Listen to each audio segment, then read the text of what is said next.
3 things have helped me with falling asleep faster. Number 1, getting off the computer before bed. In the last hour before bed, get in bed, read a book, or go for a bath, or do something just relaxing, just fully relaxing, and don't have a screen in front of your eyes. One of the other things I like to do is I'll put ASMR on headphones, but I won't look at the video or anything like that. I'll put it on headphones and just lay in bed. The thing that I think some people don't realise is that computers and phones and that interfering with your sleep isn't all just about the blue light coming out of them. So by using something like Flux or a filter on your phone screen or whatever to block out the blue light and just have the yellow light coming through isn't going to solve the problem entirely. It's going to be better than not doing that, but you should really not be using any kind of screen in the hour or so before bed if you're having sleep troubles. Tip number 2 is to use cognitive behavioural therapy. I picked up a book recently called Feeling Good, The New Mood Therapy. It was originally written for people with depression. I bought it to help with my anxiety, but it's a book about CBT or cognitive behavioural therapy. You don't need to go and necessarily see a therapist, although if you can afford to and you can, then great. But personally, I didn't feel like doing that. I thought I would pick up a book and read a little bit about it and see what it's all about. So I picked up this book and it's a really fantastic book. I can recommend it.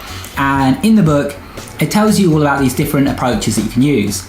And one of the things it talks about is identifying distortions in your thinking. Now yes, I originally bought this to help with anxiety, but I found that some of these distortions in my thinking applied to other things like my insomnia that I was experiencing. Here's an example. Emotional reasoning is one of the cognitive distortions that you can have. With emotional reasoning, you feel a certain way and so you assume that things must be that certain way. For example, you're struggling to fall asleep. You feel in your body like you're not tired enough to sleep. You feel like you can't sleep. And based on that, you assume that you actually can't. When in actual fact, the real reality is that your feelings are caused by your thoughts. So you feeling like you can't fall asleep is caused by you thinking that you can't fall asleep. It's not actually to do with whether or not you can fall asleep. And in actual fact, a lot of the time when you feel completely like you can't fall asleep, you actually can. This might sound like a small distinction, but actually realizing this has been one of the most powerful things in helping me actually get a restful night's sleep.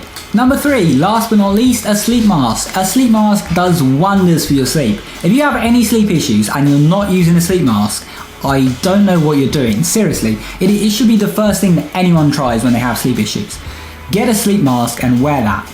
Don't, go off taking all these sleeping medications and stuff like that if you haven't tried a sleep mask yet. The basic short explanation for how a sleep mask works is at night, in darkness, your brain produces melatonin. Melatonin is involved in regulating your sleep, and so if it's out of sync, if you're not getting that melatonin release, you might struggle to fall asleep, you might not feel tired and so on. But in our modern world, getting that darkness that you need to produce melatonin can be very, very hard. As a personal example, even if I turn off all the electronics in my room, I have standby lights still in the room, which is enough to interfere with melatonin production. And even if I went the whole hog and I unplugged everything, so with no standby lights on, which would be really frustrating to have to do every night, but let's say I did that, well, there is a big street lamp right outside my window, shining inside my window all night long. So there's not much I can do. I can't get pitch black unless I actually blacked out all my windows. Chances are you can't either.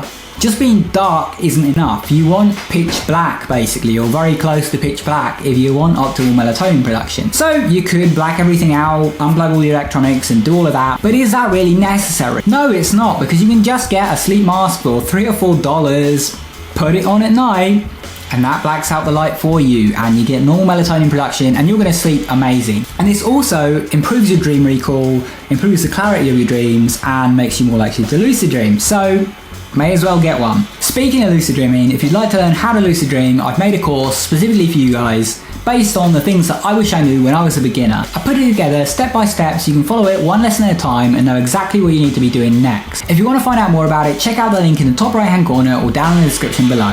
Anyway, thanks for watching guys, I hope you enjoyed, and if you did, be sure to subscribe for more videos like this one. If you want to support the channel, check out my Patreon page, and if you want to keep watching, pick one of the videos on screen, go watch that, and I'll see you soon. Take care.